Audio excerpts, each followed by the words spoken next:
Hi hello ನಮಸ್ತೆ, welcome to ಅಲ್ಗಾನ ತರಂಗ YouTube channel. ಬನ್ನಿ ಇವತ್ತು ಒಂದು ವಾಟ್ಸಪ್ಪಲ್ಲಿ ಎರಡೆರಡು ಅಕೌಂಟ್ ಹೇಗೆ ಯೂಸ್ ಮಾಡೋದಂತ ಹೇಳ್ಕೊಡ್ತೀನಿ. ಮೊದಲನೇದಾಗಿ ವಾಟ್ಸಪ್ಪಲ್ಲಿ ಮೇಲ್ಗಡೆ 3 ಡಾಟ್ ಕಾಣ್ತಾ ಇದೆಯಾ? ಅದನ್ನು ಕ್ಲಿಕ್ ಮಾಡಿದ್ರೆ ಕೆಳಗಡೆ ಸೆಟ್ಟಿಂಗ್ಸ್ ಅಂತ ಕಾಣುತ್ತೆ. ಸೊ ಅದನ್ನು ಕ್ಲಿಕ್ ಮಾಡಿ. ನೆಕ್ಸ್ಟ್ ನಿಮಗೆ ಇಲ್ಲಿ ನೋಡಿ ಅಕೌಂಟ್ಸ್ ಅಂತ ಕಾಣ್ತಾ ಇದೆಯಲ್ವಾ? ಈ ಅಕೌಂಟ್ಸ್ನ ಆಪ್ಷನ್ ಮೇಲೆ ಕ್ಲಿಕ್ ಮಾಡಿದ್ರೆ ಮತ್ತಿಷ್ಟು ಆಪ್ಷನ್ಸ್ ಕಾಣುತ್ತೆ. ಸೊ ಕೆಳಗಡೆಯಿಂದ ಮೇಲ್ಗಡೆ ನೋಡಿ ಆ್ಯಡ್ ಅಕೌಂಟ್ ಅಂತ ಕಾಣ್ತಾ ಇದೆಯಲ್ವಾ? ಆ ಆ್ಯಡ್ ಅಕೌಂಟ್ ಮೇಲೆ ಕ್ಲಿಕ್ ಮಾಡಿದರೆ ಒಂದು ಹೊಸ ಪೇಜ್ ಓಪನ್ ಆಗುತ್ತೆ. ಕೆಳಗಡೆ ಅಗ್ರಿ ಆ್ಯಂಡ್ ಕಂಟಿನ್ಯೂ ಇರ್ತದೆ.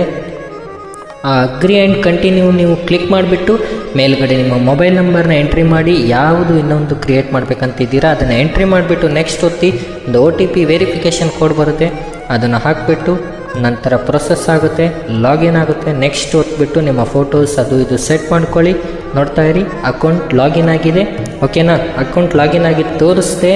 ನಂತರ ಮತ್ತೆ 3 ಡಾಟ್ ಮೇಲೆ ಟಚ್ ಮಾಡಿ ಸ್ವಿಚ್ ಅಕೌಂಟ್ ಒತ್ತಿದ್ರೆ ನಿಮ್ಮ ಹಳೆಯ ಅಕೌಂಟ್ ಓಪನ್ ಆಗುತ್ತೆ. ಮತ್ತೆ ಅದೇ 3 ಡಾಟ್ ಟಚ್ ಮಾಡಿ ಅದೇ ಸ್ವಿಚ್ ಅಕೌಂಟ್ ಓಪನ್ ಮಾಡಿದ್ರೆ ನಿಮ್ಮ ಹೊಸ ಅಕೌಂಟ್ ಓಪನ್ ಆಗುತ್ತೆ. Thank you so much for watching.